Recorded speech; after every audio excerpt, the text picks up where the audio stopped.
Chinese academic traditions did not contain any elements of archaeology or fieldwork, and China lacked professional photography and surveying expertise, the Japanese scholars should undertake the fieldwork to acquire the data, while the Chinese scholars should comb through the ancient literature.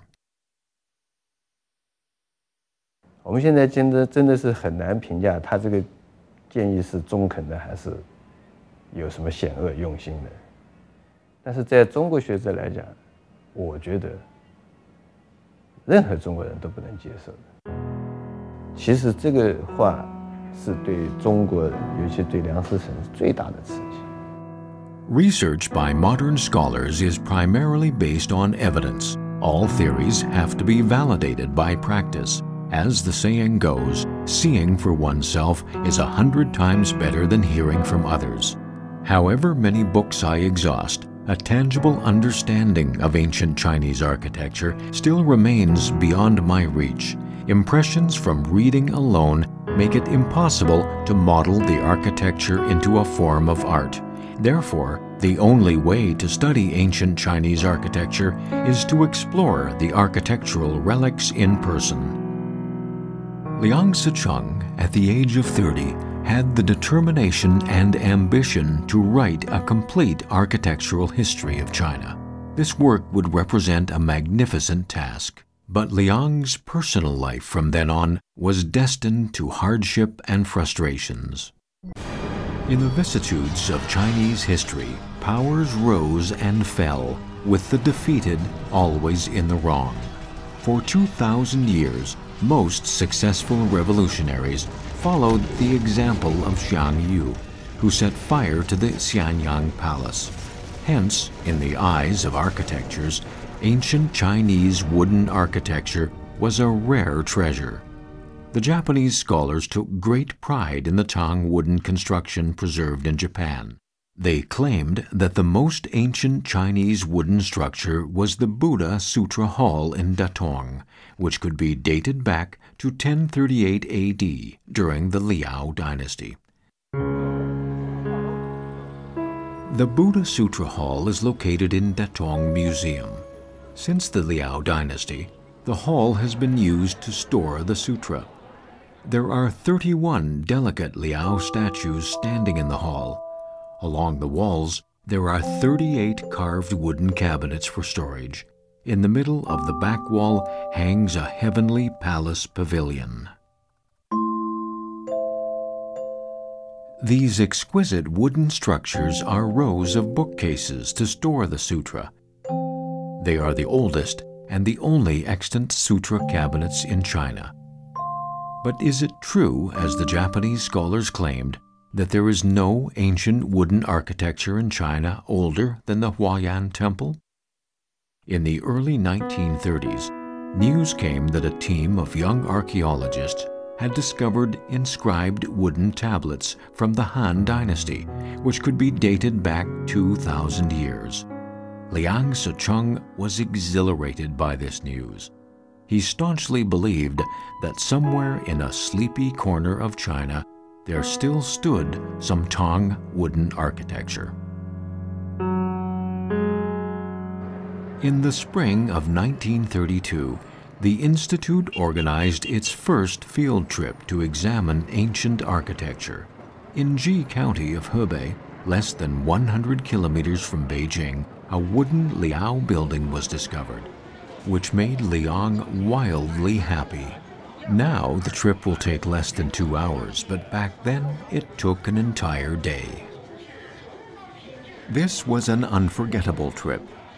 That old broken-down car, which, had it been in America, would have been sold for scrap iron, still ran regularly, or rather irregularly, between Beijing and this little town.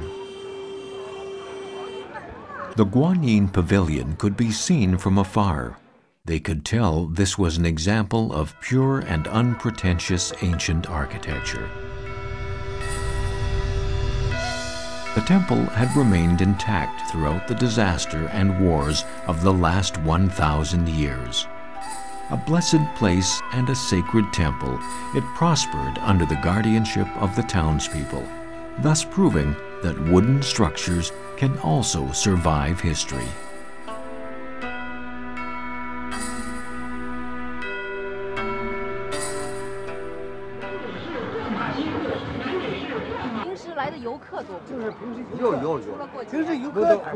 亿人最多5亿、12亿，相当人多。我们让你去过，让你去的几十块钱，我没有钱，我有钱我都去了，我没有钱我怎么去啊？没进去了，得买票。Liang Sicheng confirmed that the Temple of Solitary Joy had been rebuilt in 987 AD, 51 years before the Buddha Sutra Hall, which until that time had been thought to be the oldest wooden architectural structure in China. In 1932, Liang wrote in his report, "The Temple of Solitary Joy is the oldest example of wooden architecture known to us. Thus is very valuable in the history of Chinese architecture." The Liao building was a living example for Liang Sicheng, who was keen to decode the building standards.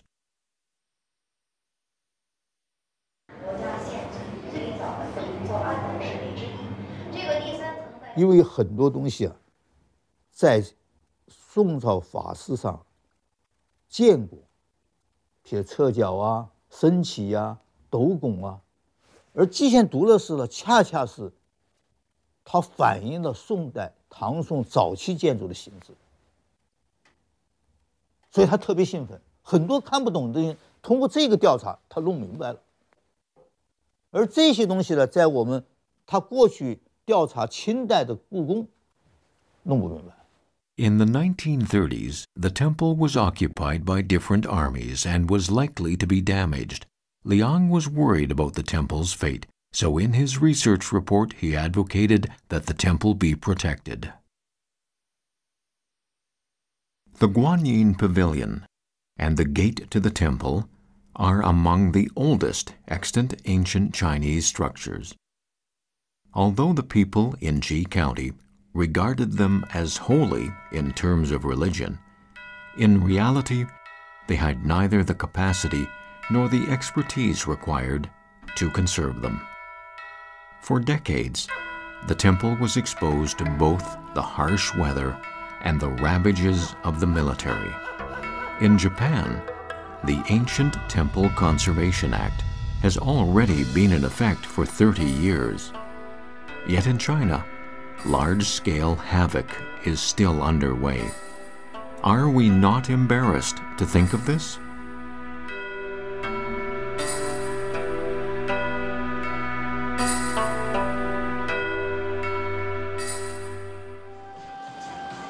Today, the Temple of Solitary Joy is a key protected site of national cultural relics. Incense burning is prohibited so as to protect the wooden structure. This policy also discourages pilgrims from paying visits, without whom the 1,000-year-old temple seems lonely and desolate.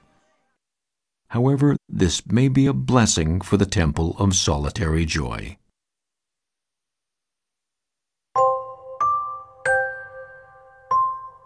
In 1932, Liang published an article about the temple. The Japanese architecture research community was shocked. The first field trip of the Institute had already disproved the hypothesis of Japanese scholars regarding the oldest Chinese architecture. Temple of Solitary Joy was the most ancient wooden architecture found in China at that time. It had been reconstructed between the Tang and Song dynasties, making it a unique case to study the evolution of Chinese architecture.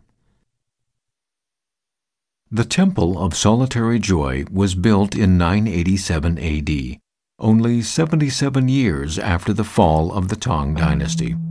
This first expedition was rewarded with such a breathtaking discovery.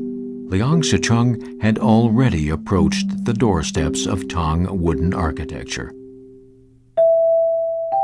But is there really any Tang architecture still left in the vast land of China?